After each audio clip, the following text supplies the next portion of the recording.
I'm going to say this again, and I say it humbly because I've been guilty of this myself many times. We really need to stop minimizing people's pain and stop treating it as if it's nothing. Because pain is not something you measure or compare, pain is something you carry. And only the person carrying it truly knows how heavy it is. Even the Bible tells us to mourn with those who mourn, and that instruction is so simple yet so deep because it doesn't say lecture those who mourn, it doesn't say correct those who mourn, it doesn't say compare their pain with someone else's. It simply says mourn with them, which means sit with them, feel with them, be present with them. But sometimes we do the exact opposite. Someone is grieving, someone is deeply hurting, someone is crying, and instead of showing compassion, we start saying things like, why are you crying? Are you the only one who have lost somebody? I have lost people too. Or we begin comparing their situation with someone else's. Oh, you were only married 3 years. I know someone who was married 15 years and they survived wars, as if pain is a competition, as if suffering should be ranked and graded. And honestly, that makes no sense because people are different. People are different, hearts are different, capacities are different. And who told you the other person didn't struggle too?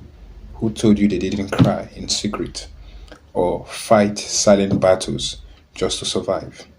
If we truly mourned with those who mourn, we would slow down and put ourselves in their shoes and ask, if this happened to me, how would I feel? How would I cope? And if we are honest with ourselves, really honest, many of us would do far worse than the people we are judging because it's easy to talk strong when life hasn't tested you yet. It's easy to sound spiritual when the fire isn't touching you. But the moment we walk through the same pain, we realize how fragile we really are.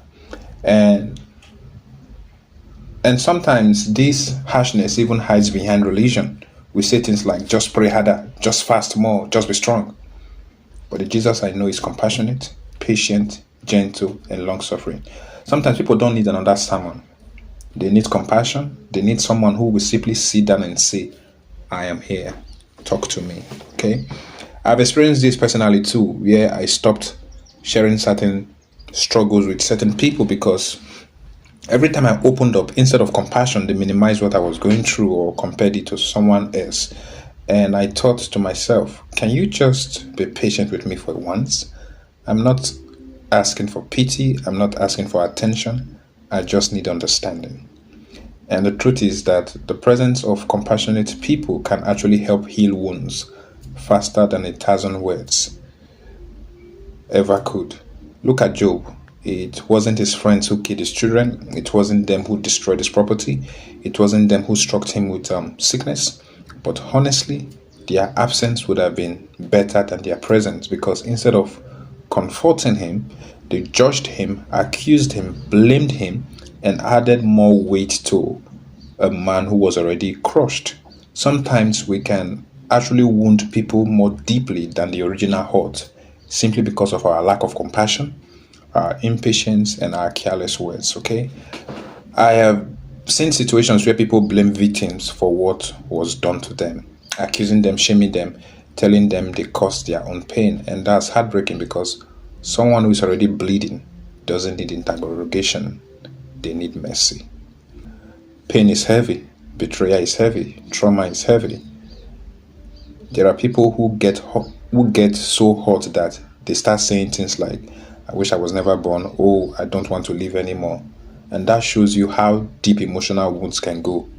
A wound to the body may heal quickly, but a wound to the heart can take years. So if God places you in the life of someone who is trying to heal and trust again, and instead of patience, you give them judgment, instead of kindness, you give them pressure, instead of compassion, you give them lectures, you might actually reopen wounds that were trying so hard to close. And that's why healing takes time, not just because the betrayal was so deep, but because sometimes the world around them is impatient and unkind. So maybe what we need isn't more advice or more criticism, but softer hearts, gentler words, and the kind of love that simply stays, listens, and says, you are safe here. I'm also realizing something very important, that beyond teaching forgiveness and healing, what we really need is a community of compassionate believers, a safe haven for people who have been hurt, betrayed, and are struggling.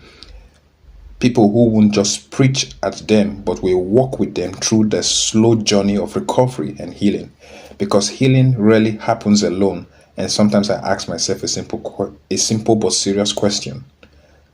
Can someone trust you enough with their pain? Can someone open up to you confidentially and be sure that they won't hear their story from someone else tomorrow? Because trust is already fragile for someone who has been betrayed. And if they finally gather the courage to speak and we mishandle their story, we may wound them even deeper than before.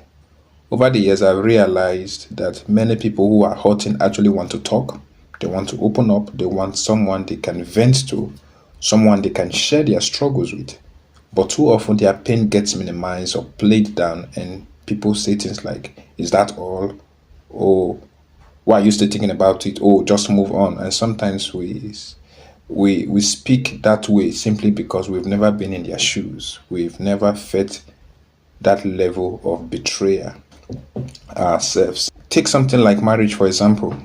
You marry someone, you build a life together, you trust them with your heart, your body, your future, you have children together, you share years of memories, and then that person cheats and breaks your trust. And you're crying, you're depressed, you're hurting deeply, and someone casually says, "Why are you worried? There are plenty of others in the world. Just move on." But it's not that simple. Not everyone is wired the same way. Not everyone can just detach and replace people like that. Some bonds are deep, some betrayals cut to the core. And sometimes we talk lightly about people's pain because we don't understand the weight of what they are carrying.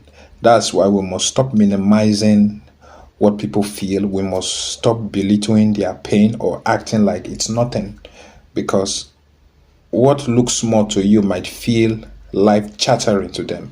You don't know the damage it caused. You don't know how deeply it affected their trust, their confidence, their sense of safety.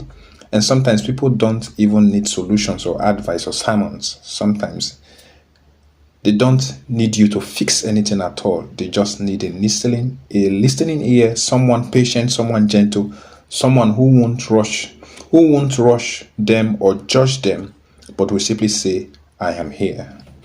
Talk to me." Because the truth is, you can't just pray hurt away like flipping a switch. Healing is a process, and healing takes time. And I've learned this even in my own relationship with people, that when I slow down and simply listen, when I allow someone to pour out their heart without interrupting, without correcting, without trying to rush their healing, something shifts. They begin to feel lighter, they begin to feel seen, they begin to feel understood. And I've had to learn to hold back my words sometimes and remind myself that this person doesn't need a lecture right now. They need compassion, they need love, they need understanding. And maybe that's what we are truly called to be for one another. Not judges, not critics, not people who dismiss pain, but safe places where wounded hearts can rest, where broken people can speak freely, and where healing can slowly begin. God bless you.